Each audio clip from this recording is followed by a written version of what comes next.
There are times when I get the urge to fathom and perhaps summarize our culture, to let some small part of it stand for the whole.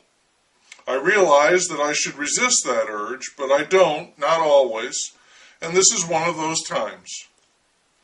Further, it seems wrong, or at least grossly oversimplified, to boil this great nation down to a single word or referent, for it is undeniable that America has led the charge, and it has been a mighty and sustained charge, in changing the way that people live on the face of this planet.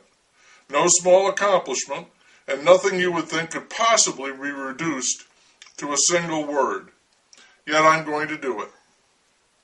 That word is remote.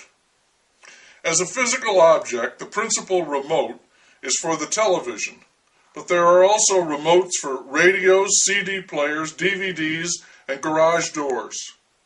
Lots of electronic devices.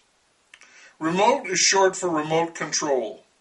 These devices are also called clickers and flippers and several other names, but now it's mostly the remote. When people talk about them, it's usually to say, where is the remote? Remotes get misplaced, get lost, and people are easily frustrated when they can't find the remote. God damn it, where's the remote? Tossing seat cushions, checking under chairs and tables. And they blame the loss of the remote on some other user. Where did you put the remote? Another funny thing about remotes is they accumulate. Each machine has its own remote, and when the machine breaks down or is replaced, the remote often sticks around in a basket or some such container, and one day you've got all these different remotes. They're like old keys you own, keys to locks you no longer have or use. Remotes are operated by batteries, and the batteries run down, and then the remote doesn't work.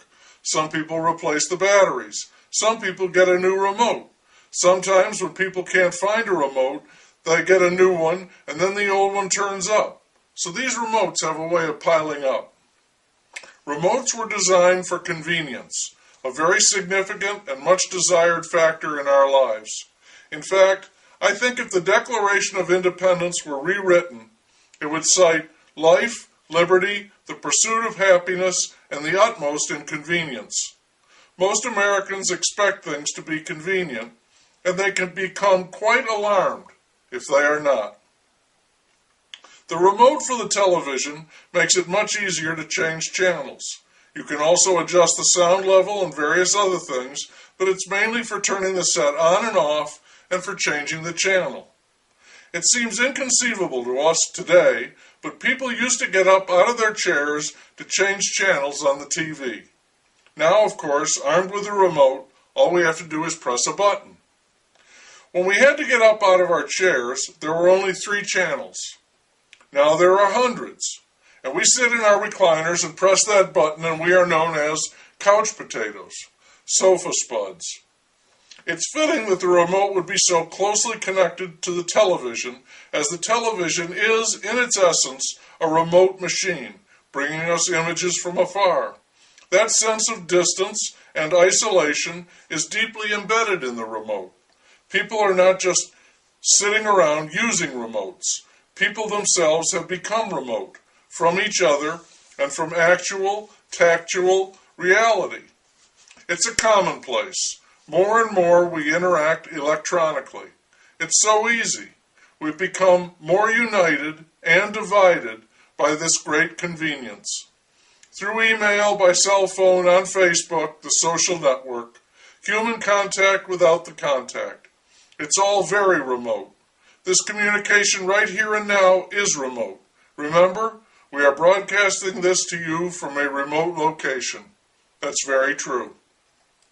As we continue to do this, to become more and more dependent on remotes, and we become ourselves, each one of us, more remote from each other, we can look at the future and wonder how our chances look. Above all, I'd say they look pretty remote.